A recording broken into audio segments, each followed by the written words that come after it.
Buenas noches a todos. Hoy es 10 de mayo del 2022 y este es nuestro episodio número 19 del podcast de Historias al Diván, analizando historias por el bien de la humanidad. Como ya todos saben y los que no lo sepan, les damos la bienvenida a nuestro episodio 19. En nuestro podcast discutimos nuestras películas utilizando spoilers de principio a fin, así que quedan avisados. Y les presento en el primer cojín del diván hoy a Carlos, mata dos pájaros de un tiro, dibujando el carácter de la espada y haciendo comercial de shampoo, barba. ¡Ay, qué Todas susto! esas cosas. Ay, caray. Oye, nada más por mera curiosidad, el comercial de shampoo, eh, ¿era para la calvicie o para la caspa? Yo creo que era para el brillo y la sedosidad. Uno de los dos. Para el brillo, sí, para Y el que me brille largor. la pelona. Bueno, que me brille la pelona, pues. Muchachos, hoy no me gustó la película. Eso de que pasan las escenas así como que de Matrix y que se detiene ahí y empieza a girar en tercera. Híjole, eso me empezó a poner de malas. Carlos, desenvaina tu espada. Sí, Vamos a pelear sí. por nuestro honor. Vamos Sí, al sí. segundo cojín. Bueno, en el segundo cojín tenemos a Olga, desenvaina tu espada de Chavarría. Ay, esta vez me tocó a mí la frase corta. Sí, sí. Bueno, la disfruté. La primera vez que la vi me impactó, me encantó y esta segunda vez la disfruté muchísimo más. A pesar de que ya sabía todo lo que iba a pasar y cómo terminaba, la primera vez me decepcionó mucho. Yo quería llorar a lo último. Pues me sentí muy mal, pero esta vez yo ya sabía cómo terminaba y sin embargo la disfruté, sobre todo que es que visualmente esta película es un banquete para los sentidos, es una belleza. Bueno, y en el tercer cojín tenemos a Ani. ¿Cuánto fue el presupuesto para flechas que dijo el emperador que íbamos a comprar? Miranda. Pues era un presupuesto como altico, porque hubo varias lluvias de flechas y varias veces. Sí, no. Y además Sí. apuntadas pues como a 2 kilómetros a la redonda para darle a una persona. Ajá. En vez de Sí. más fácil hacer una incursión. Pero bueno, es la magia del cine. Y también era una vieja técnica. Pero en fin.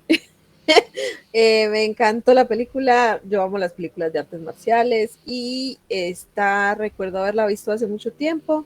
Me gustó. Y ahora que la volví a ver, me gustó más. Porque cada que veía el lugar, bueno, los paisajes del lugar, yo era como, yo estuve ahí, yo estuve ahí, yo estuve ahí. Bueno, la película de la que estamos hablando se llama Hero. Espera un Ah, momentico, un perdón. momentico. que- Falta un cojín. Vas, Olguita. Entonces, en el cuarto cojín tenemos a Rafael. Allí no había guerra, solo un hombre y una mujer. Miranda. Épica. Ay, Sí, esa Ay, frase María. la dice Cielo. Sí. yo le Súper. tenía otro. Y que me decía, encantó. Rafa, no cortes la cortina a la mitad porque se te puede caer toda. Miranda. Se cortaron todo, cortaron Sí, sí. la cortina, el librero, Y lo la hicieron ropa, tan el rápido. pelo. Sí, no, caía todo al mismo tiempo. Impresionante, no. A mí esta película, pues yo la he visto muchísimas veces. Esta es una película que me encanta desde que la vi la primera vez. Yo por esa época estaba enseñando Historia Universal y había enseñado precisamente estas dinastías chinas y había investigado mucho sobre este emperador que después fue conocido como Qin Shi Huangdi. Fue uno de los emperadores más importantes, más emblemáticos de la historia de China. Fue el encargado de terminar la muralla china, unificar los reinos, unificar el idioma. Y bueno, muchísimas medidas que son son de muchos, tienen muchos matices las medidas que tomó. Pero también de este mismo emperador es famoso pues como la construcción del ejército de terracota, ese gran panteón que creó con este ejército que él se planeaba llevar a la otra vida. También es famoso porque una vez que murió, lo llevaron pues el cuerpo para evitar que nadie se enterara que él había muerto, porque él buscó toda su vida la inmortalidad. La inmortalidad. Él terminó loquillo, ¿cierto? Terminó Sí, tomándose unas cosas para no morir que al contrario lo mataron. Muy joven, sí. antes de los 60 años, creo. De hecho, él empezó a ser emperador a los 13 años. Y una vez que empezó con esa idea de que él tenía que ser inmortal, que tenía que lograr como todo lo que él quería, que además quería lograr que la historia de China empezara con él, borrar todos los récords históricos de los reinos de China para que nadie pudiera recordar nada que hubiera ocurrido antes de él. Este fue un emperador, pues o sea, la construcción de la muralla china fue con trabajos forzados, miles de personas murieron en la construcción, que o morían construyendo o morían asesinados por negarse a construir. Entonces, sí, este es un emperador muy particular de la historia de China que a mí siempre me ha producido cierta fascinación. Y esta forma de contar la historia a mí me encantó. Como les decía, la película se llama Héroe. Vamos a ver con qué nos salió esta semana IMDb en la sinopsis. Dice, en la antigua China y en el imperio Qin está intentando conquistar los seis reinos. Eso hace que su rey sea blanco de intentos de asesinato. Sin embargo, un hombre ha logrado asegurar como la vida del rey. Pues sin ayuda de nadie, él ha asegurado que el rey pueda estar a salvo, asesinando a los 3 asesinos más notorios de toda la tierra. Tratado como un héroe, lo llaman a una audiencia con el rey. Esa es la sinopsis de IMDb. Que obviamente este es el escenario inicial que nos plantea la película. Esta vez yo pienso que sí, la sinopsis por lo menos nos cuenta de cuando se ponen las piezas. Cuando dejan las piezas puestas ya para empezar a jugar. Sí, esta vez la sinopsis sí nos ayudó. Sí, yo pienso que esta vez sí. Yo quisiera que hoy le demos la palabra a Olga para empezar. Hasta se parece al muñequito. ¿Cuál muñequito? Olga. La pantalla de ti.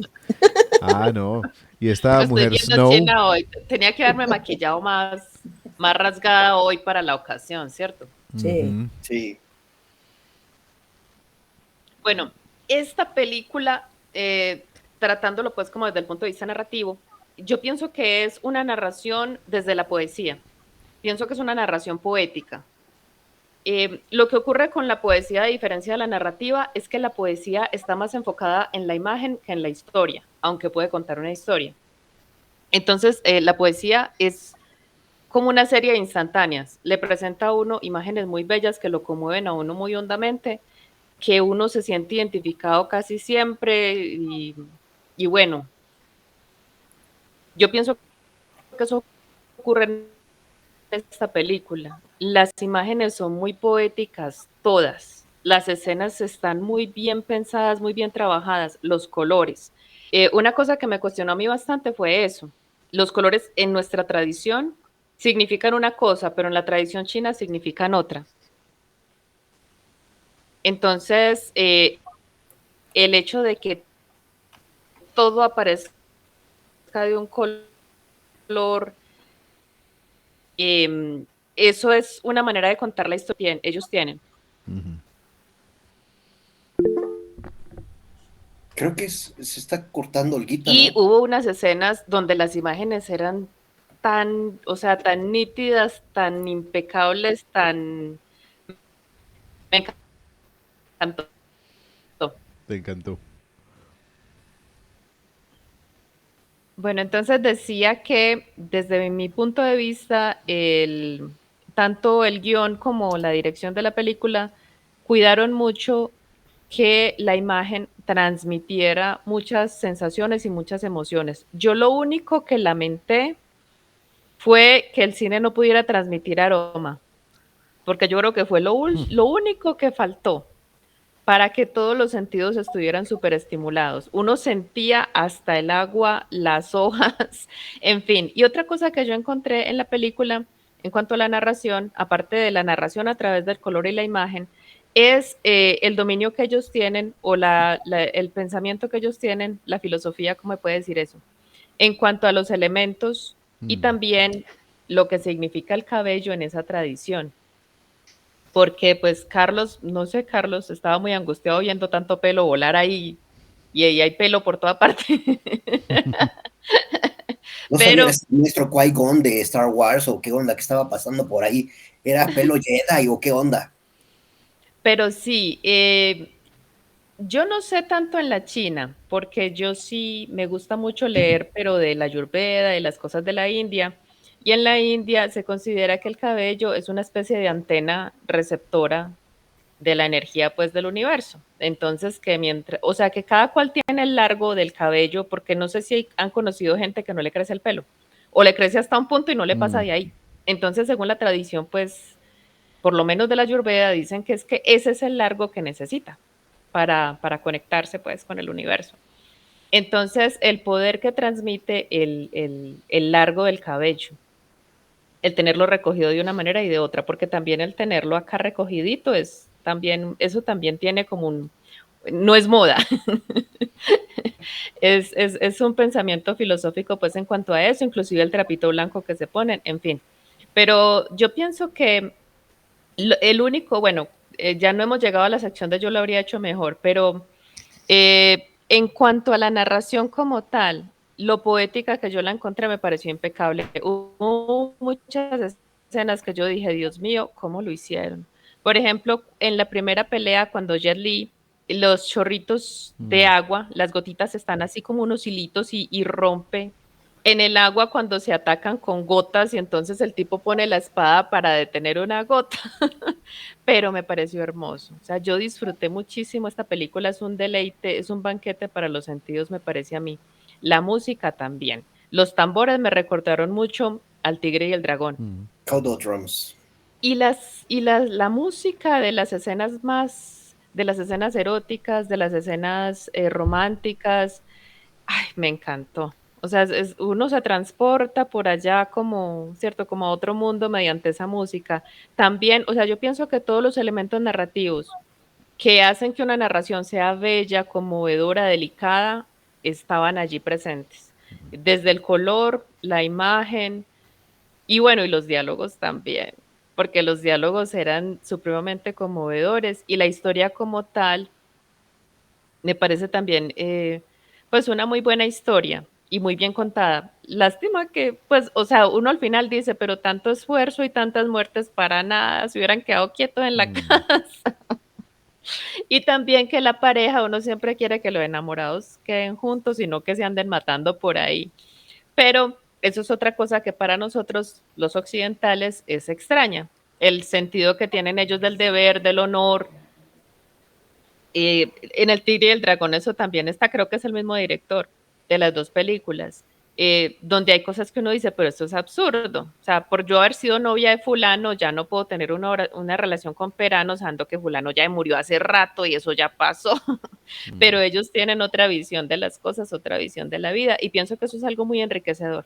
El poderse uno asomar a otro mundo, asomarse a otra realidad, asomarse a otra manera de interpretar la vida y el mundo mediante esta clase de historias. Esa película me encantó, me pareció hermosa y narrativamente pienso que el, la imagen, la imagen tenía que ser impecable. O sea, me parece impecable. Desde el punto de vista poético, me parece impecable, me encantó. Podía agregar algo sobre lo del cabello. Tú Pues eres más conocedora, yo creo que todos un nosotros poco, aquí. ser un poco. Pero bueno, con respecto a lo del cabello, hay un tema ahí y es que sobre todo los manchúes. Los manchúes eran esos, ellos fueron los, si no estoy mal, son los de la última, una de las últimas dinastías. Pero bueno, ahí lo importante es, ellos eran los que tenían todo el cabello, toda la cabeza rapada y solamente una trenza atrás, y esa trenza era larga, porque los manchúes tenían la creencia que una persona, un manchú, solo se podía cortar el cabello cuando perdía a su pareja. Entonces, que una mujer se cortara el cabello era un insulto, estaba enterrando a su marido en vida. Y por eso está el tema ahí que cuando a ella le corta el cabello la otra chica y es cuando se enoja y la mata, porque eso es un insulto para ellos. Para ellos el cabello representa un símbolo muy importante, es el símbolo de la unión. Para ellos es como el hilo que ata sus vidas. Ya, eso es Yo lo que no, quería agregar sobre el yo no cabello. sabía eso, pero sí, efectivamente, cuando le corta el cabello, yo dije, uy, aquí va a haber trancazo, le va a poner fuerte el asunto. Oigan, de narrativas y lenguajes, yo quería hacer un comentario que me gustó mucho cómo plantearon un primer escenario, un primer universo, luego cambiaron otro universo en el cual yo me perdí completamente y dije, yo creo que perdí la película o qué onda. Y luego plantean todavía otro escenario, otro posible universo, y entonces ya caché, pero no fue la primera. Y ya que lo razoné, dije, qué bárbaro, qué bien estructurado, qué bien planeado quedó. Me fascinó cómo lo hicieron. Como dice Olga, la historia está muy bien contada, realmente te involucra totalmente en la historia, en los posibles escenarios, y te queda claro cuáles habrían sido cada una de las posibles situaciones en ellos, ¿no? Entonces, por el lado de la narrativa, una congratulación porque está muy bien realizada, muy bien estructurada la obra. Como contar una historia, y sobre todo una historia de guerra, porque aquí en toda la película predomina justamente el sentido de guerra. Eh, Realmente fue fascinante ver la película desde esa perspectiva. Como dice Olga, todas las escenas, este, por ejemplo, lo del agua, sí, muy atractivo, un espectáculo visual. Híjole, pero cuando empezaron con sus guerras de Street Fighter, híjole, ahí sí ya me estaban poniendo de malas, de verdad. Pero la narrativa fue excelente. Ahí sí, mi congratulación para todo el staff que hicieron un trabajo estupendo para esta narrativa. Ay, qué pena, puedo decir otra cosa sobre eso. Por ejemplo, la parte de la guerra que tanto te desesperó, a mí me gustó porque estamos acostumbrados aquí en Occidente a mirar la guerra desde un punto de vista muy diferente y a ¿Mm? ver escenas de guerra, a mí me parecen mucho más tediosas. Sobre todo pues los tiroteos y las escenas como de Rambo, donde hay un héroe invencible, pues, donde a él le disparan 500 y nadie le da, y él hace así, así, así, así, ¿cierto? A mí me gustó mucho aquí cómo volaban, cómo se apoyaban en las paredes Y en el cómo agua. caminaban encima del agua, porque me pareció una manera de ver la guerra también desde otro punto de vista que no es el que nosotros manejamos, Ajá, el sino occidental. sino un asunto de que, bueno, de que estos guerreros de alguna manera el ki, pues cierto, la energía de ellos está tan conectado con la naturaleza que dominan los elementos. Entonces, por eso esta chica puede utilizar el viento para guerrear. Y si no quiere que alguien se le acerque, puede mantener a esa persona alejada de ella mediante utilizar el viento, que el viento la está, y se levantan todas esas hojas y ella no puede acceder a ella. Entonces, es una visión de la guerra, imagínate, en la que los elementos están involucrados. No es solamente una espada, no es solamente una metralleta, sino que esta persona está utilizando el agua, por ejemplo, como un arma. Entonces, eso me pareció hermoso, bueno, hermoso. Y la relación de pareja que se plantea allí también, a pesar de que termine tan trágicamente, pero son extremos. O sea, hay una delicadeza en esa relación de ellos dos, de que no te toque una gotita de agua, de que nada te haga daño, de que es cierto. Y después se matan. O sea, para uno es difícil comprender, ¿cierto? Porque la cuestión de la ideología los separa a ellos. O sea, se aman mucho, se complementan también, que eso es, y en lo último quieren seguir juntos, o sea, siempre vamos a estar juntos, entonces las espadas tienen que estar juntas, pero no podemos coincidir, no podemos conciliar el hecho de que yo sí quiero que este tipo sea rey y yo no quiero, el proyecto de él me parece viable y yo el proyecto me parece una tiranía y no podemos permanecer juntos y esta es la única solución, este sacrificio pues muy poético, muy lindo y todo, pero Pero viste que terminan incluso atravesados por una sola espada. Que sí, hasta eso, o sea, hay un... hasta la muerte, pues, Mm. pero no podemos conciliar esto, o sea, no hay forma de seguir adelante mientras ideológicamente no estemos como en la misma frecuencia. O sea, para uno lo ve absurdo, pero dentro de esa tradición y dentro de esa cultura, seguramente es mucho más aceptado porque son personas con un pensamiento muy rígido, muy estricto, son personas muy estrictas, incluso con ellas mismas. Sí. Bueno, y el último elemento o sea, yo sé que hay más, lamentablemente uno es muy ignorante, pero el asunto de la caligrafía de la guerra, me acordaba por ahí como de Karate Kid, ¿cierto? Donde el Miyagi lo pone así a pintar, y luego eso resulta siendo puede ser utilizado para em, era una de las posturas pues de las artes marciales, en fin. El asunto de la caligrafía y la guerra y cómo ellos desvían todas esas flechas para que él pueda terminar de escribir lo que estaba escribiendo, me parece tan poético todo. No, me encantó. O sea, me parece muy lindo, me parece una manera de contar muy lindo. No sé si conocen los cuentos orientales de Marguerite Yourcenar, también me la recordó mucho. Ella tiene unos cuentos exquisitos, Preciosos. que se parece mucho a esto porque cuenta historias muy similares y la manera de contarlas, o sea, se ve que ella sí se empapó de esa Mm. cultura para poder elaborar esos cuentos. Entonces, sí, pues desde el punto de vista narrativo, impecable, poético, súper estimulante y conmovedor para los sentidos. Y hermosa esta película, hermosa. Se lamenta uno de que no sea más conocida, de que no sea más difundida, porque mucha gente de la que le he hablado de esa película no la conoce y no la vio. Sí. Se perdieron de una obra maestra. Pues sabes Para que Un mí es fue peliculón. una obra maestra. la primera película extranjera en llegar al número 1 en la primera semana en Estados Unidos. Esta película. Bueno, ¿qué les parece Merecido. entonces?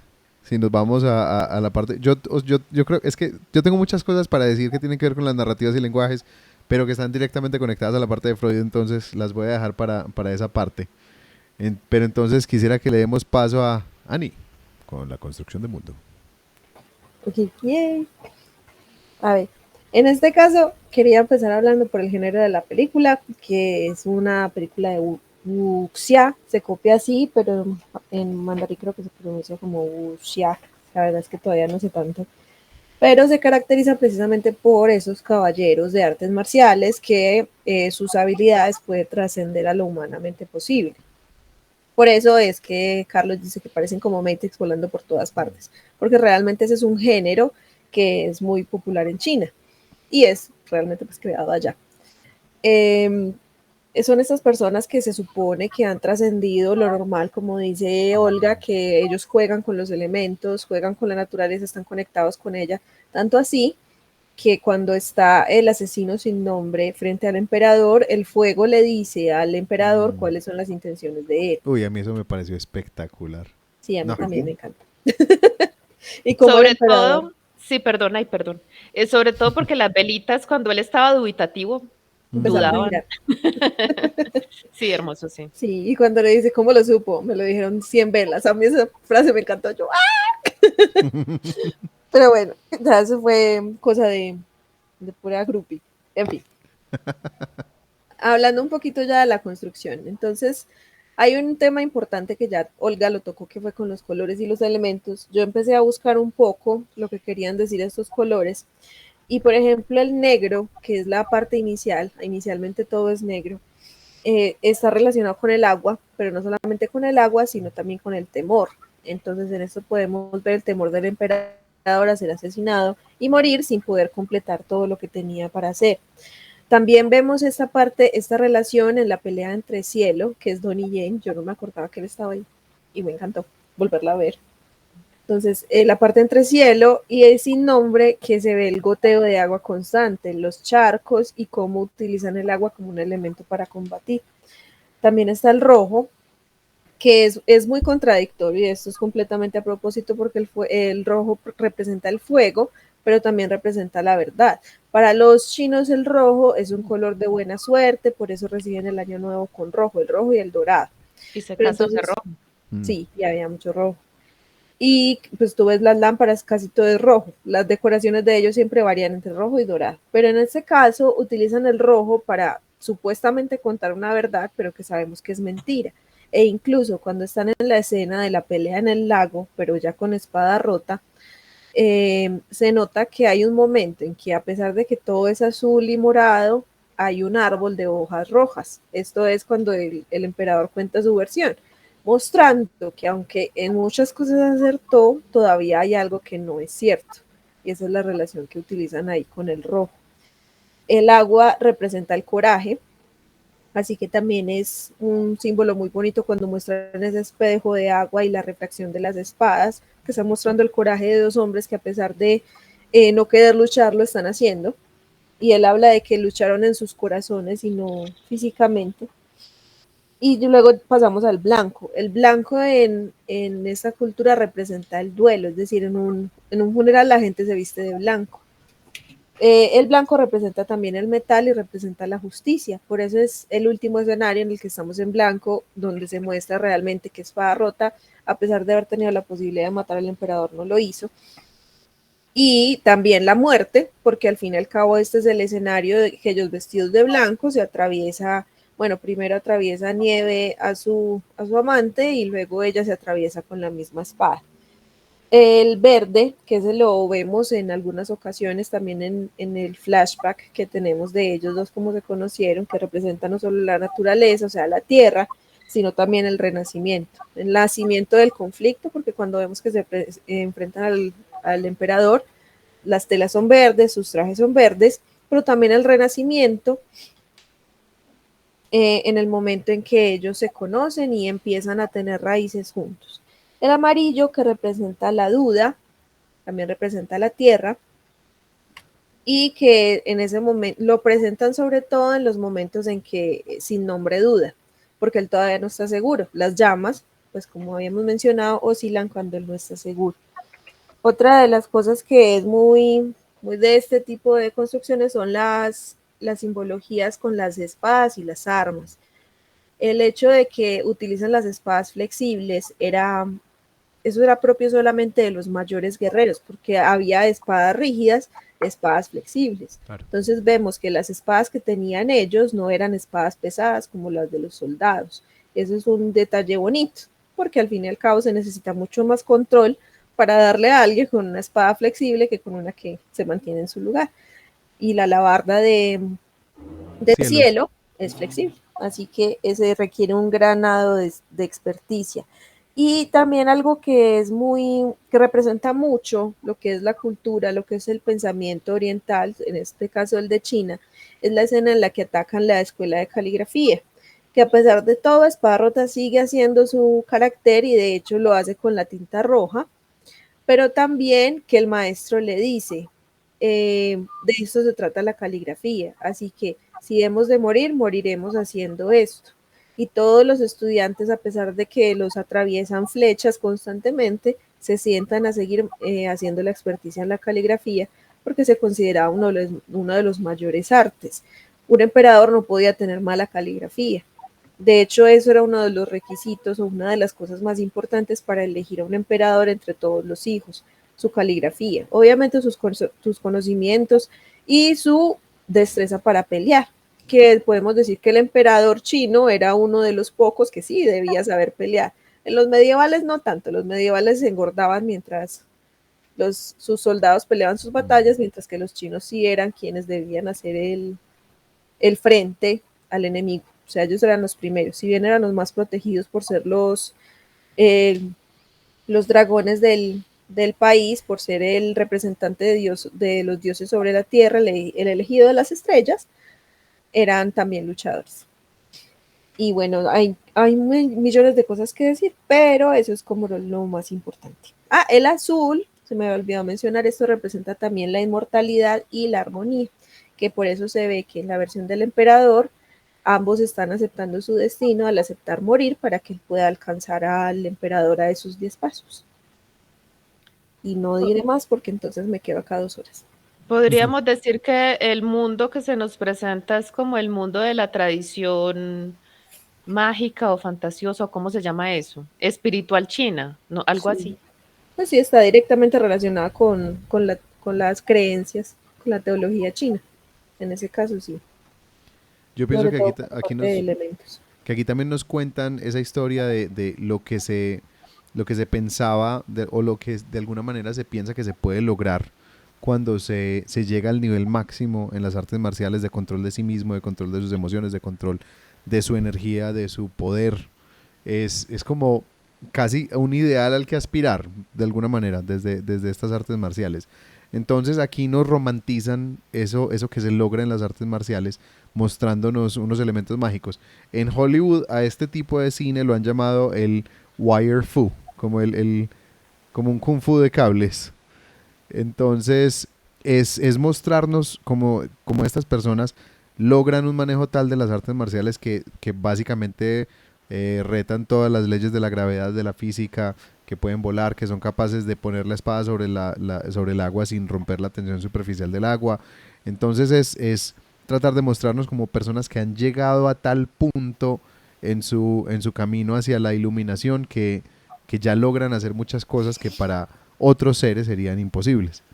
Entonces, y hay esa gran diferencia entre esos grandes guerreros y el soldado normal. Bueno, Sí. entonces yo quiero contarles algo de esta parte de Freud. A ver, digamos que aquí nos muestran un emperador que históricamente quería ser un superhombre, quería ser el emperador más completo, el que no tuviera faltas, el que pudiera unificar todo bajo su bandera, que pudiera organizarlo todo en un solo sistema. Él veía esa diversidad de lenguas, diversidad de monedas, diversidad de creencias como una debilidad de China. Aquí nos cuentan que había 19 caracteres para escribir la palabra espada. Y es cierto que él logró unificar el sistema de escritura. Entonces se recortaron un montón de asuntos culturales de estos reinos de China. Se sacrificaron todas esas visiones culturales al unificarse bajo este emperador. Entonces digamos que ese es un punto que para mí siempre, o sea, este emperador para mí es una figura requete controversial de la historia. Para mí él unificó China, logró unificar los reinos y lo convirtió en uno de los países, pues de los imperios más grandes, y fíjense el tamaño que tiene China hoy. Logró construir o unificar un montón de muros que había tratando de frenar los avances de los mongoles hacia China, unificando la Gran Muralla. O sea, este es un emperador que le apuntó a cosas gigantescas y llegó al poder apenas a los 13 años. De él se esperaba que fuera grande desde los 13 años y él de alguna manera se vio con tantísimo poder que el poder lo que genera es precisamente el deseo de más poder. Y cuando el ser humano se ve a sí mismo en falta, cuando todo el mundo está esperando de él ese semblante de poder, trata de compensarlo con un poder, o sea, mostrando más poder. Y esas muestras tan grandes de poder de este hombre, realmente lo que nos reflejan es las faltas que él veía. Es un personaje que a mí me parece fascinante, pues, a nivel histórico. En la película nos lo muestran ya un hombre más entrado en años, ¿cierto? Pero toda la campaña de él empezó desde los 13 años.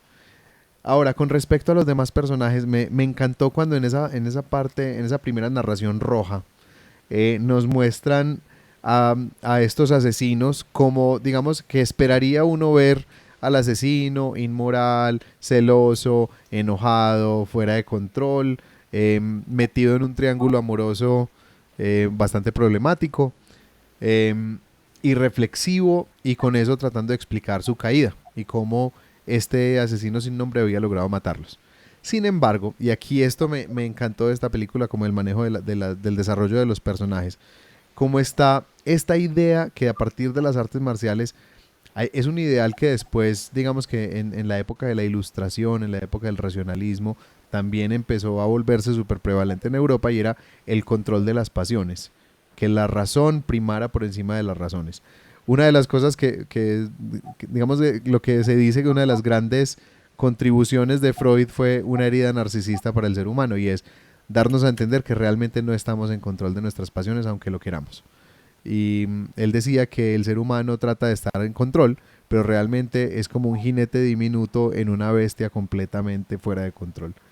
Y en esta época, digamos que estaba ese ideal de tratar de controlar las pasiones, y digamos que el mecanismo era las artes marciales, la iluminación, la caligrafía, la meditación, y la combinación de todas estas cosas se esperaba que pudieran apuntar a un ser iluminado, a un ser que lograra trascender como esas pasiones. Entonces, cuando nos muestran a unos asesinos irreflexivos, el emperador se da cuenta de la mentira, porque él ve que ese carácter que él observó en esos guerreros cuando vinieron a pelear contra él, cuando Espada Rota no lo asesinó teniendo la oportunidad de hacerlo, teniendo toda la oportunidad del momento, o sea, era el momento perfecto, y no lo hizo por su propia convicción. Él dijo, no, ese no es el carácter de las personas que yo... Entonces hay un respeto gigantesco por el oponente, ¿cierto?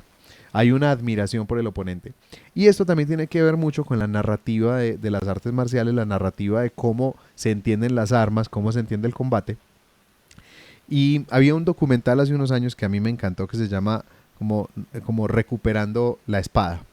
Y es un documental acerca de la historia de la espada, cómo llegó hasta el cine, que es la forma que vemos hoy de la espada, pero cómo en la guerra fue reemplazado por sencillamente formas más efectivas. Pero entonces lo que en este documental decían es que al entrar las armas de fuego, obviamente era una forma mucho más efectiva de asesinar que la espada, porque la espada implicaba habilidad, implicaba mirar al otro a los ojos, acercarse, tener un encuentro muy íntimo y tener que ser mejor que el otro en el combate, tener que ser más hábil, más fuerte, más veloz y finalmente ganarle al otro a punta de talento. Y esto era visto con grandísimo respeto. Si a mí alguien me vencía, claramente quedaba establecido que era un mejor guerrero. Entonces, al cambiar eso por una pistola, en la que yo sencillamente tengo que apuntarlo en una dirección y ni siquiera tengo que mirar a la otra persona, cambia Ni todo. estar cerca. Ni estar cerca. Entonces aquí hablan de cómo se pierde el honor y hay una romantización de la guerra obviamente, pero que se pierde el honor en la guerra, se pierde el honor en el combate. Y esa idea me parece que aquí está muy clara. O sea, el rey admiraba a estos asesinos, los veía como grandes guerreros, personas que no eran sencillamente asesinos con todo lo peyorativo que hay detrás de ese comentario, sino grandes guerreros que eran verdaderos peligros para él, pero no por eso los consideraba seres inferiores ni seres como menos valiosos, por el contrario los veía como personas admirables. También me encantó Donnie Yen en la película. Donnie Yen a mí me parece que es un gran artista marcial.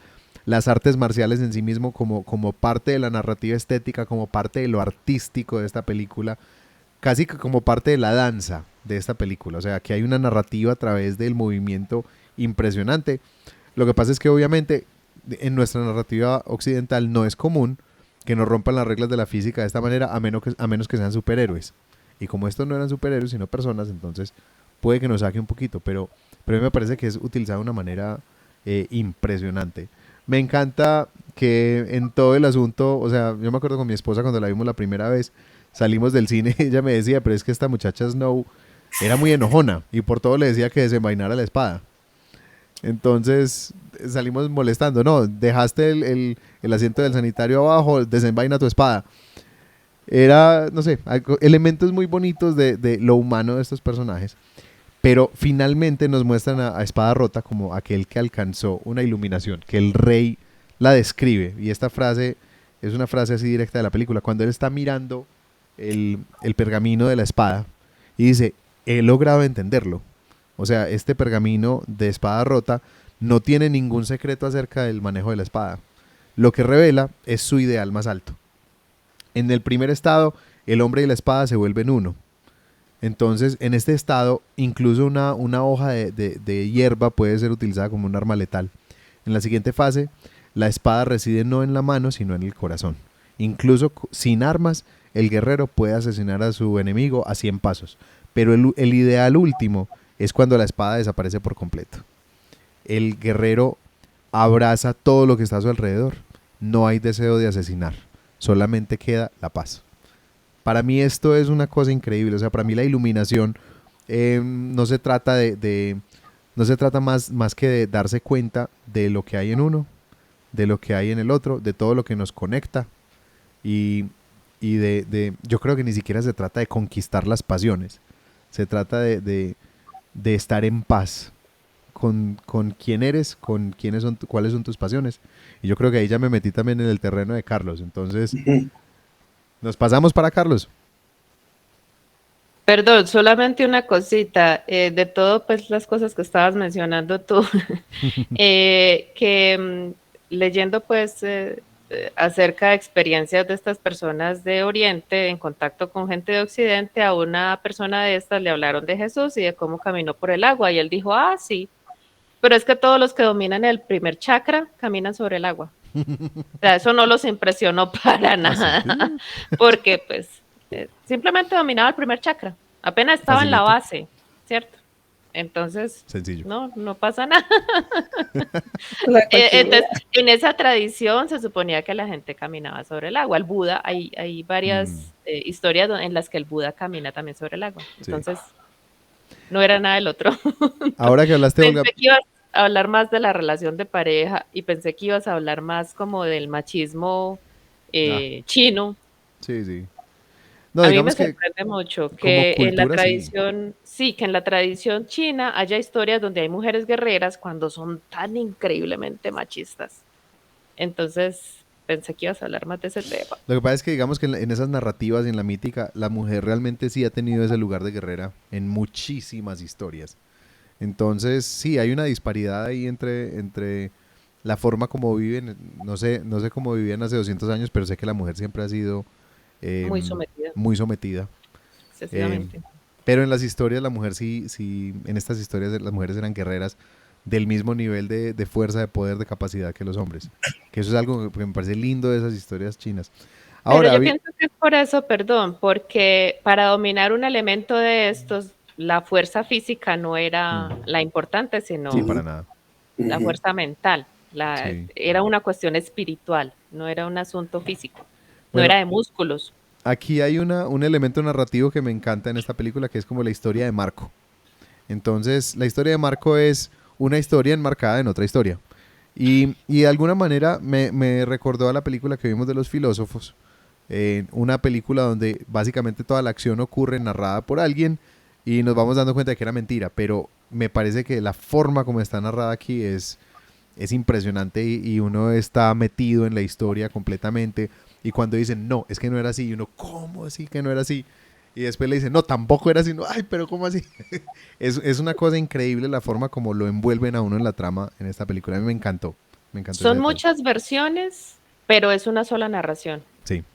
Porque cuando está narrado a muchas voces, el mundo cambia. Pero Ujú. aquí no hay cambio de mundo. El mundo sigue siendo igualmente exquisito, bonito, Sí. delicado. Le siguen presentando a uno esa tradición. Pero sí, es otra versión. Pero Ah, bueno, les iba a contar dos cositas de la producción. Dos cositas de la producción que me parecieron muy bonitas. Datos así, pura trivia. El primero es que la escena del bosque, el bosque amarillo, donde ocurre la pelea entre Nieve y Luna, en esa pelea, o sea, para filmarla, buscaron la época del año en que los árboles estuvieran de ese color. Y tuvieron un montón de voluntarios recogiendo hojas por todo el bosque para que cuando llegara el momento de la filmación estuviera completamente cubierto. Recogieron distintos tipos de hojas, las clasificaron según cercanía al plano, según cercanía con la cámara. Fue una cosa, pues, una construcción impresionante y la escena lo paga. Esa escena es una... A mí me para los pelos solamente pensar esa escena porque me parece impresionante. Y la otra escena, la del agua, esa pelea que ocurre en el agua, ellos buscaban, o sea, el director quería que el lago se viera completamente quieto, como si no hubiera ninguna corriente, que se viera como un espejo. Y eso solo ocurría durante 2 horas al día, a las 10 de la mañana.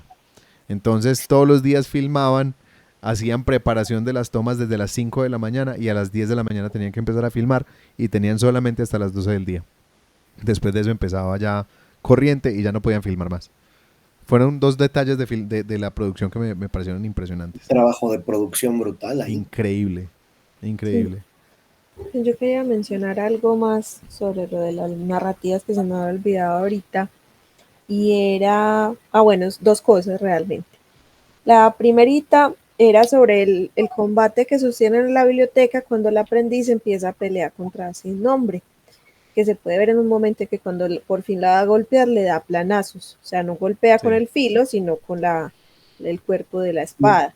Ajá, Esto es una manera de, con la cara. digamos, adoctrinarla, como decirle, no te voy a matar, no pelees que no te voy a matar a ti. Y bueno, la otra cosa es que hay un detalle importante sobre lo que mencionaste de Jesús y eso, pero no porque sea Jesús, sino porque hay un tema con la creencia china, y es que los chinos son de los pocos que tienen una teología en la que cualquiera puede llegar a ser un dios. Y esto se consigue a través de la cultivación, o sea, de cultivarte como persona. Mientras más te cultivas, llega el momento en que te vuelves inmortal y por lo tanto puedes llegar a ser un dios. Así que, pues eso me acordé cuando mencionó lo de Jesús, porque realmente para ellos cualquiera puede llegar a ser un dios con solamente cultivarse.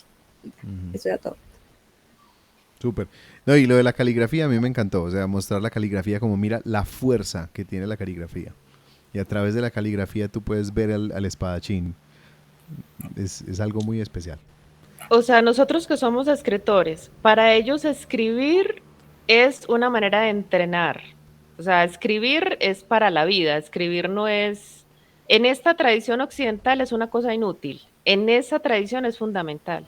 En esa tradición es disciplina, en esa tradición es rigurosidad, es meticulosidad, es desarrollar una cantidad de cualidades mediante la escritura. Eso me parece hermoso. Sí. No sé si reconocieron al actor el que hizo de Espada Rota. Que no sé si lo reconocieron ahora en la última de Marvel de Shang-Chi. Él hizo No. el papá de Shang-Chi. Conocido. Ay, con razón. Él hizo el papá de Shang-Chi. Que era, o sea, supuestamente él era un inmortal, o sea, inmortal por los 10 anillos que tenía. Y este inmortal había sido en su momento Genghis Khan, Kublai Khan, había sido un montón de emperadores chinos. Sencillamente que había tomado diferentes disfraces durante la historia, pero era el mismo. Y era este actor que hizo Espada Rota. Ay, ahorita que mencionaste a Genghis Khan, la cuestión de la disciplina que ellos han tenido que desarrollar o tuvieron que desarrollar pues para sobrevivir. Como una de las frases que se le atribuyen es que él iba a hacer que los mongoles fueran disciplinados aunque tuviera que matar a la mitad de ellos. O sea, ellos son de un pensamiento así, o sea, hacen las cosas bien o se mueren. Ajá. Nada medias.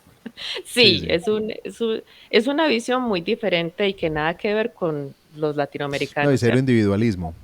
Puro relajo aquí y puro, ¿cierto? Rigidez, o sea, una cuestión muy estricta. Uno lo ve, a, Disciplinaria. Sí. a uno lo aterra porque como uno creció ¿cierto? Por ahí así. En cambio allá la tradición es muy estricta. Bueno, entonces Muy pasemos fuerte. a las lecciones de vida con Carlos.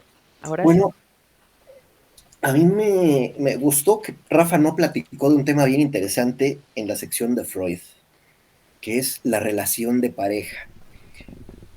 Ahora voy para allá porque lo voy a tocar un poquito más adelante. Pero mi reflexión el día de hoy va en el sentido de que la película está muy orientada a la guerra. La guerra como una batalla histórica en la cual peleamos por el terreno, peleamos por la mejor posición, por la mejor cueva, ¿no? Es decir, peleamos de verdad dice el principio de la película, o peleamos por una pasión, o peleamos por un amor, o peleamos por un ideal. Y bueno, la guerra de posición siempre ha sido un tema controversial porque no solo es la posición, sino también el tema idealista. Y aquí pues lo manejan pues, de una manera fabulosa. Encuentro increíble que después de ver todos los efectos de tantas guerras, incluso la que estamos viendo hoy en día en Ucrania, ¿cómo es posible que los hombres sigamos peleando entre nosotros y nos decimos seres inteligentes? Cualquier guerra hay siempre héroes en ambos bandos, pero aquí la idea es un llamado a desafiar a un imperio, a una nación, y bueno, aquí se decía que el ejército de su majestad era invencible. Sin embargo, sorpresa, sin nombre logra derrotar, este, logra derrotarlo, logró derrotar al imperio más poderoso, al ejército más poderoso. Y no solo eso, sino que ya había derrotado a los 3 grandes guerreros, ¿verdad? ¿Y cómo se derrotan? Uno a la vez. Me parece una frase, o más bien una enseñanza importantísima de la película, porque muchas veces tenemos muchos retos al mismo tiempo, queremos resolverlos todos y solo un granito de arena pasa por el reloj de arena, solo uno a la vez. Eso, la forma en que está planteado en la película, insisto, desde el punto de la perspectiva de guerra, pues me pareció fabuloso. También mencionó algo, Olguita, muy importante. No se trataba de la mejor espada o la mejor arma, la más poderosa, el arma atómica o el arma electrónica más poderosa. Se trataba de inteligencia. No se trataba de ser más veloz. No se trataba de vencerlo a la fuerza. A veces lo más sencillo que es justamente lo que aplicó Sin Nombre. Lo venció con un engaño. Y a veces hay un libro de Kevin Mitnick que se llama El arte de la decepción, se los recomiendo muchísimo. El engaño. Y con eso logró vencer al ejército más poderoso. Vemos a que las guerras se pelean pues, siempre por distintos motivos, desde distintos puntos, pero entonces hay que aprender a ser muy selectivos con nuestras batallas. Y a veces más vale mantener la paz que mantener la razón. Y eso lo aprendió perfectamente Espada Rota. Una lección clarísima de que no se trata de ceder, no se trata de rendirse, se trata de encontrar lo más correcto. Y en este caso, él encontró que lo más correcto era el perdón, la misericordia.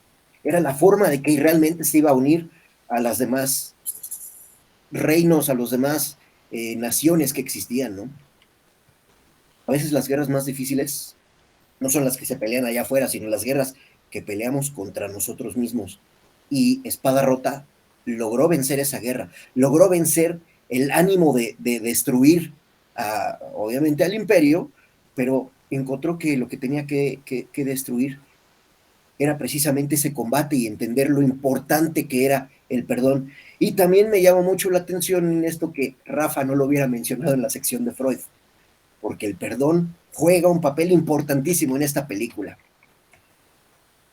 El perdón y la misericordia son realmente el driver, el conductor principal de Espada Rota, y eso es lo que marca la diferencia en toda la película. Me llama mucho la atención la pelea que hubo de pareja.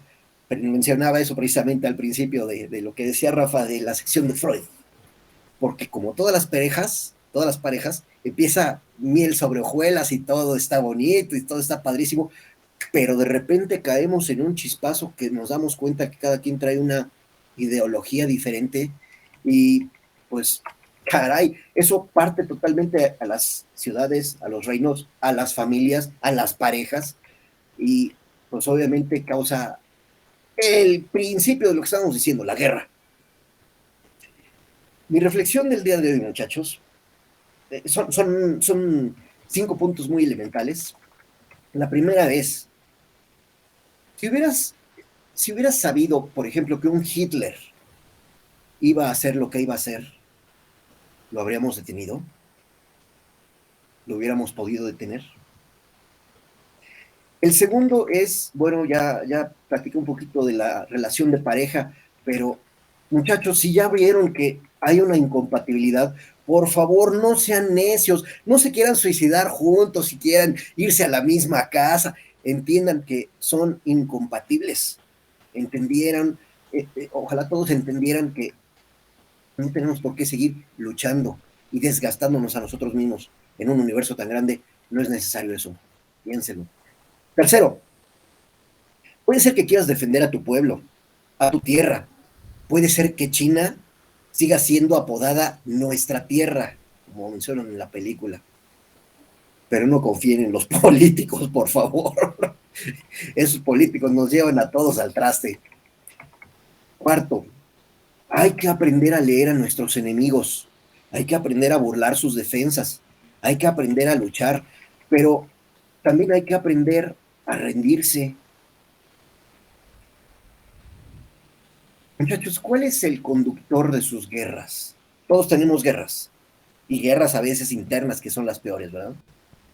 ¿Cuál es el conductor de sus guerras? Aprendan a luchar por lo que es suyo, y si quieren dañar a alguien, busquen sus momentos o sus puntos de debilidad. A veces, de verdad, con el engaño más sencillo, no es necesaria la fuerza, es simplemente dejar que el otro mismo caiga en su red. Una película de mucha reflexión en ese sentido, del sentido de la guerra y de cómo combatimos nosotros nuestras propias guerras. Y se los dejo de tarea.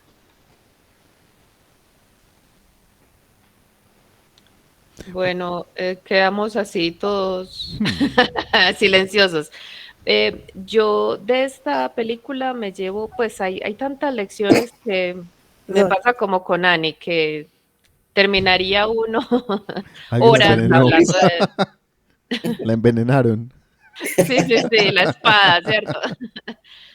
Em, una de las cosas es que yo me llevo como de esta película es hasta qué punto es uno digno de ganarse al enemigo. O sea, qué bonito sería uno ser tan íntegro, tener un objetivo, un ideal tan grande que hasta los enemigos terminen simpatizando con uno. Mm, Después de acercarse un poquito más y conocerlo a uno mejor, después de estar a 10 pasos, que la contemplación de lo que uno es termine convenciéndolos. Eso fue lo que me pareció más bonito. El personaje, el emperador, me encantó ese personaje. O sea, qué fuerza para estar ahí sentado y qué poder en ese hombre. O sea, qué capacidad para transmitir el poder de un emperador. Hay ocasiones en las que uno ve malos actores, pues, pero malos actores en el sentido de que no tienen entrenado eso, la presencia escénica. En una película aparece por ahí un cantante y está sentado en un escritorio, pero sentado de una manera que uno dice, ay, no, qué pena. O sea, cuando uno no sabe actuar, o sea, hasta estar sentado, hay que saberlo actuar. Pero a mí eso me impresionó. El hecho, en esta historia me parece que la paradoja más fuerte es esa, que los mejores guerreros entrenan para ir a asesinar a un tipo porque no están de acuerdo con él, porque el proyecto que él tiene a ellos los ofende, ¿cierto? Ellos de pronto en su regionalismo no querían ser parte del proyecto de este señor y después de intentar acercarse a él y mientras más se acercaban, más dubitativos y finalmente cuando están más cerca que ya lo pueden matar, dicen, no, definitivamente este tipo tiene la razón. Entonces uno debería aspirar a hacer algo así, ¿verdad? Llegar a tener una grandeza tan grande interior que hasta los enemigos terminen simpatizando. Esa es mi lección de vida. Súper, yo estaba recordando, ahorita Carlos preguntaba, sí, o sea, empezamos con este cuento de la guerra, ¿por qué la guerra? Me hiciste acordar, hay un texto de Freud que se llama ¿Por qué la guerra? Sale de una correspondencia que él tuvo con Albert Einstein, precisamente en la época, en mitad de las dos guerras mundiales. Einstein le hacía la pregunta a Freud, ¿será que alguna vez somos capaces de superar la guerra? Y Freud le contestó, o sea, esto fue una iniciativa de una revista en Francia. Empezaron a tratar de conectar intelectuales, a tratar de que hicieran correspondencia y publicaban la correspondencia. Entonces Freud le contestó a Einstein con el texto de ¿Por qué la guerra? Y digamos, para contarlo de manera muy corta, hay una tendencia en el ser humano o sea, y me imagino que todo el mundo conoce o es muy conocido de Freud ese cuento de la tendencia hacia el amor, la tendencia hacia el placer y la tendencia hacia la muerte. Eros y Tánatos, ¿cierto? Esos impulsos de Eros y Tánatos. Entonces, el problema con el impulso de Tánatos es que implica una tendencia hacia la destrucción del otro o la reducción del otro. Y el problema es que si lo miramos en escala pequeña, uno mira, por ejemplo, dos equipos de fútbol rivales y los hinchas son capaces, o sea, empiezan a odiarse unos a otros. Empieza a generarse este fenómeno sociológico de nosotros y ellos. Y nosotros somos mejores, no, pero nosotros tenemos más historia, no, pero nosotros tenemos mejor presente. Y termina siendo, en algún momento un alumno mío nos decía que él era fanático de un club de aquí de Colombia, de Millonarios, que Millonarios era el mejor equipo del mundo. De hecho, que Millonarios era mejor que el Real Madrid. Y por esos días, el Real Madrid, no sé cómo, iba a jugar un partido amistoso con el Millonarios. Y mandaron a los suplentes. Y los suplentes del Real Madrid le ganaron 8-0 al Millonarios. Entonces era un asunto de tal alienación a aquello en lo que, al bando mío, tal alienación que estaba dispuesto a negar toda la evidencia, todo lo que el mundo me podía demostrar en términos de evidencia, él estaba dispuesto a negárselo a sí mismo, decir, no, todo eso es mentira porque mi equipo es mejor. Si yo estoy dispuesto a rechazarlo todo, toda la evidencia, a irme incluso, porque también nos pasa y lo hemos visto en el fútbol, que la gente llega y pelea y se matan unos a otros por una camiseta, por un color en una camiseta. Ahora, ¿qué pasa cuando hay verdaderos poderes? Hay dinero, cuando hay pasiones, cuando hay ese tipo de cosas. Ese impulso de la destrucción del otro se vuelve mucho más fuerte. Si no hay un proceso de lo que decía Dani ahorita, de cultivarse hasta el punto de ser capaz de estar en paz con esas pasiones, entonces, mientras no lleguemos a eso como sociedad, la guerra no va a parar. Esa fue la conclusión de Freud en ese texto de ¿Por qué la guerra? Nunca va a parar. Yo solo digo, mi lección sí es mucho más corta, pero Perdón. la lección con la que yo me quedo es siempre la del pues, el bienestar particular no es tan importante como el general. Muchas veces estamos acostumbrados a, digamos, quejarnos por todo, porque esto no debería ser así porque me afecta a mí, pero si lo miramos en un panorama más macro, nos damos cuenta que realmente es algo que puede ser muy, muy favorable. Pasa mucho y se ve mucho la polarización en este tipo de aspectos en la política, pero para mí China es un reflejo de eso. China siempre se ha visto como nación, como un todo, no como una individualidad. Y eso puede partir desde la unificación de este emperador, no solamente en eso, sino en el idioma, en la escritura, en la cultura.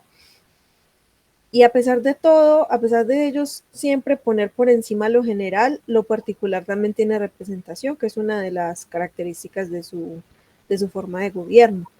Que a pesar de que, por ejemplo, en este momento Hong Kong y Macao, que son las dos provincias, las dos partes capitalistas, también tienen su representación en el gobierno, sabiendo que la comunista es una mayoría, pero siempre mirando por encima lo general a lo particular.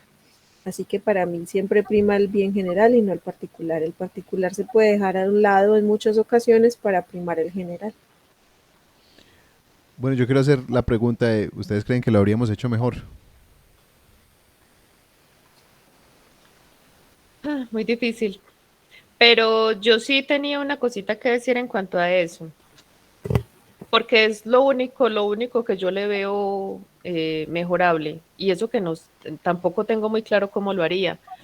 Eh, y es que una persona tan ajena a esa cultura pasa de largo por la película sin apreciar muchas cosas porque no las conoce. Entonces no sé cómo haría yo para que algunos elementos muy importantes de la película eh, fueran entendidos. O sea, en esa pareja también hay un yin y un yang, hay una perfección, ¿cierto? Pero quien no conoce pasa de largo por eso. Entonces, no sé, yo todo el tiempo estuve pensando eso, o sea, qué triste que yo sea tan ignorante, que apenas, sí, tenga algunos referentes, porque seguramente una persona más empapada de toda la simbología que hay acá la disfrutaría más. Entonces, lo que yo haría mejor es, no sé, pero es que no, ni siquiera sé cómo hacerlo que no rompa la delicadeza y la belleza de esa, de esa narración. No sabría cómo hacerlo, pero me parece que la única manera de, bueno, o la única no, pero una manera de disfrutar más plenamente lo que se nos cuenta es entender un poco más el simbolismo de todo lo que se nos presenta. Eso es lo único que a mí se me ocurre porque me parece una película exquisita. Y si uno se pone a cambiar finales, a cambiar personajes, la daña. Ujú. Yo pienso que así como está Sí. perfecta. Y, y bueno, que la película de todas maneras, sin tener un afán moralizante, sino simplemente presentando una historia que es parte también de la tradición de ese pueblo, me parece que deja muchas lecciones. Entonces, sí, es lo único que yo haría diferente. O sea, no sé cómo, pero yo me ingeniaría la manera de que las personas entendieran un poco eh, la simbología, los colores, en fin, un poquito, no sé cómo, pero eso sería lo único que yo tendría para mejorar. Me parece una obra de arte esa película.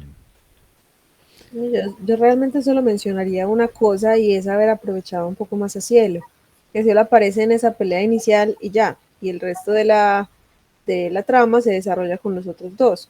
Los otros dos tienen la posibilidad de hacer su cierre, pero Cielo queda como, ah, sí, no, yo fui el que le ayudé, el primero al que apuñalaron y ya. De pronto haberlo mencionado en esa escena final, que no fuera solamente ellos dos, sino que estuviera Cielo también ahí, como digamos el punto medio, porque al fin y al cabo Espada Rota y Nieve muestran dos opuestos muy opuestos. Si hubiera estado Cielo en la mitad, de pronto habría podido haber una conclusión un poco más diferente, que a la final terminaran peleando, pero que si él hubiera tenido también la posibilidad de cerrar su participación, porque al fin y al cabo él fue el que ideó todo junto a Sin Nombre. Carlos, ¿qué le hubieras cambiado? Híjole, yo, esto que decía Olga de no estar inmerso en esa cultura, bueno, yo reconozco no estar inmerso en esa cultura. A mí me pusieron de malas las batallas, ya sé que lo digo por tercera ocasión, esas batallas tipo Street Fighter que saltan 10 metros. Bueno, yo creo que yo al final le habría otorgado perdón a Sin Nombre, porque realmente el que Sin Nombre hubiera penetrado todas las barreras, que hubiera llegado al máximo, llegó a la posibilidad de matarlo, y aún así no lo mató. Entonces el emperador no entendió el mensaje por segunda ocasión, porque ya le habían perdonado la vida una ocasión. Esta segunda ocasión era importante que él perdonara, porque por lo que entiendo, entendiendo que él unificó a los reinos de China, entendió el perdón. Para mí ese mensaje era bien importante en la película, entonces yo definitivamente no habría matado a Sin Nombre, lo habría perdonado y lo que es más, lo habría integrado al equipo, lo habría integrado como un unificador. Sin Nombre realmente habría sido el mejor guerrero, venció a todos, venció a Nieve, venció a Espada Rota, venció a Lluvia, entonces francamente había demostrado ser el mejor guerrero. Yo le habría otorgado el perdón y eso es lo que habría cambiado de la película. ¿Habría cambiado algo en la historia? No lo sé, pero creo que ese es el parteaguas porque este emperador entendió el perdón y creo que ahí es donde radica toda la fuerza de la película. Hasta ahí. Bueno, pues que ahí sería como muy difícil, porque es que el emperador es el representante del cielo. El solamente haberse acercado fue un regalo. El haber blandido una espada ya era un pecado, y el haberlo atacado, así no lo matara, eso era pena capital, o sea, él sí o sí lo iba a tener que matar. Pero mira que él sí lo perdonó, porque es que él lo pudo haber enterrado como un bandido, como un asesino, como el asesino que era, pero no lo enterró como un criminal, sino como un héroe. Entonces, realmente él lo perdonó, pero él no lo podía dejar vivo porque eso sería mostrar debilidad del emperador. Y si el emperador es el dragón, el representante del cielo, el dragón debe ser magnánimo y completamente coherente con su gobierno. Y todos los jueces, mira que se le acercaron, todos sus consejeros le decían, es que lo tienes que ejecutar. Tienes que matar. Si él no lo hacía, iba a perder poder como emperador. Es que era un mal precedente. Sí. Yo también entendí que no podía dejarlo ir, no Sí, podía no le dejarlo quedó salir. opción. Y lo otro es Porque que él también lo sabía. él tenía un sabía que tenía que proyecto morir. que si este tipo sale y se va como si nada, la gente fuera, ¿qué va a hacer? ¿Cierto? Entonces, Sin Nombre no podía quedar por ahí a la deriva. Es más, yo pienso que Sin Nombre sí tenía nombre, pero una manera de enterrar ese proyecto de destruir a China era también enterrar el nombre, o sea, que no tenga un nombre. El nombre es muy importante. Claro. O sea, entonces, como de no otorgarle como esa, ¿cómo se llama? Historicidad, no sé. Sí, es. O sea, Sin Nombre sigue siendo un nombre. Sí, pero Es como decir NN, pues. El soldado desconocido. eso, como decir NN. Yo con esta película, yo creo que es la primera vez aquí en el podcast que yo digo, no le hubiera cambiado absolutamente nada. Yo la dejaría exactamente como está. Estoy de acuerdo con lo que decía Olga, o sea, sería muy rico que la gente pudiera apreciar y uno lograr idear algo que permitiera que todo el mundo la aprecie. Sin embargo, yo pienso que estas son de esas películas que nos exigen un poco como de apertura, de flexibilidad, de tratar de abrir nuestros ojos a la estética, a la narrativa de otras culturas. Y es así como yo no simplificaría Shakespeare o sea, de pronto el idioma sí hacerlo actual para que la gente digamos que ya se pueda entender. No es que no lo logre entender por falta de cultura, sino sencillamente por distancia histórica. Pero no cambiaría una escena de Shakespeare por el hecho de que no sea tan cercano para nosotros. Por ejemplo, que un moro sea como controversial en Chipre, ¿cierto? Pues yo no cambiaría eso porque sea muy lejano a mí. Em, esta película para mí es una construcción magistral y a nivel visual, a nivel de historia, a nivel de desarrollo de personajes. Una de las cosas que más me gusta a mí de ese final, que tiene que ver como con lo que está diciendo Carlos, es que el emperador mismo alcanza esa comprensión de estar en paz. Él le entrega la espada sin nombre. Me va a matar, aquí está la espada. Pero mientras tanto, antes de que me mate, venga, yo le quiero contar lo que acaba de entender aquí en este pergamino. Ya usted decide si me mata o no. Él también, de alguna manera, llega a ese punto de estar en paz, donde no importa, no hay deseo de matar, no hay deseo de asesinar. Hay una necesidad, hay un proyecto, Ujú, pero ujú. no hay un Un deseo ideal. de destruir, ¿cierto? Ujú. Entonces ahí es donde también, sin nombre, que ya también alcanzó ese punto, porque cuando las velas empiezan a fluctuar es porque él alcanzó ese punto, de decir, es que ese deseo de venganza realmente no puede estar por encima de lo que aquí se está construyendo.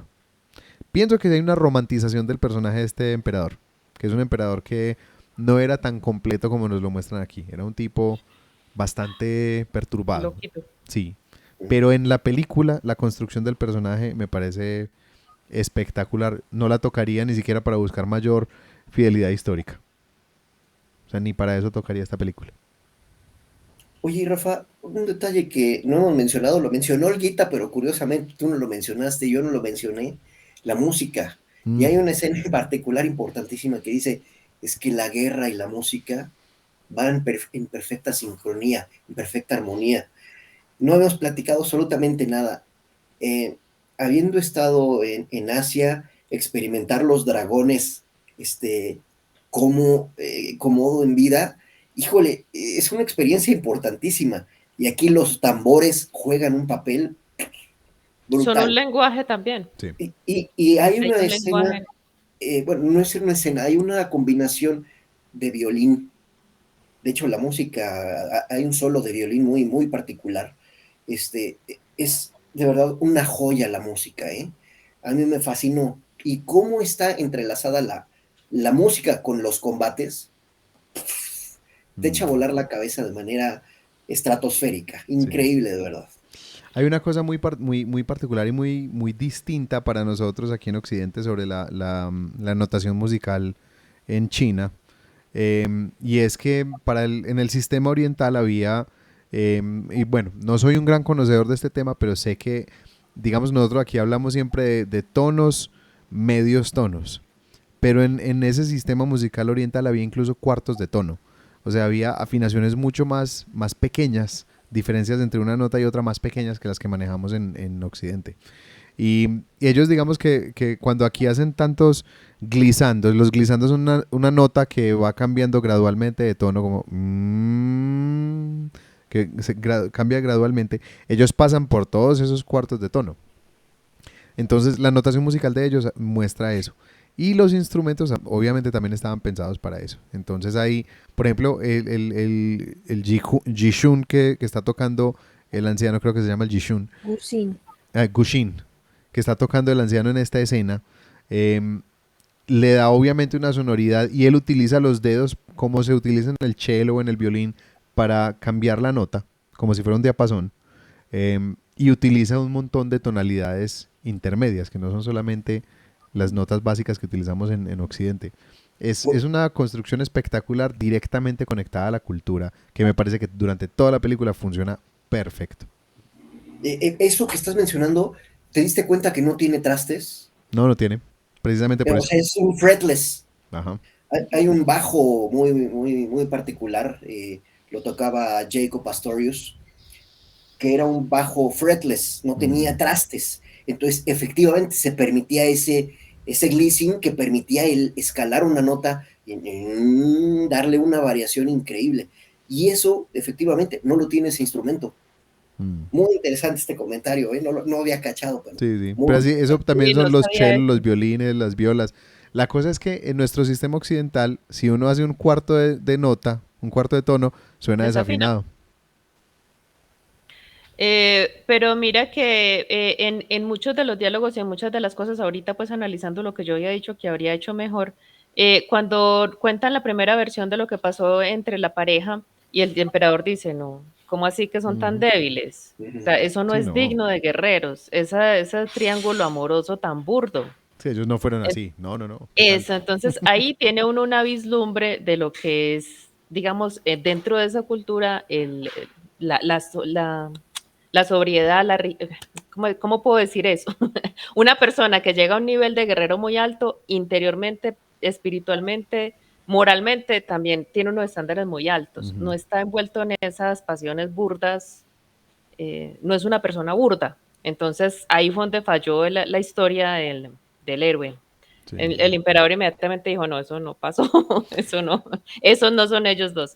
Entonces, otros elementos así podrían ayudarlo a uno como a entender un poquito Mm. más lo que se está ocurriendo ahí. Pero sí, es una obra de arte, no hay que Mm. tocarla, está perfecta. Y con respecto a lo de Cielo, o sea, el problema es que hay solamente dos peleas que sí ocurrieron, que es la pelea con Cielo, donde Cielo se sacrifica por la causa, y la Ujú. pelea que tuvieron con el emperador en la que Espada Rota no lo mató.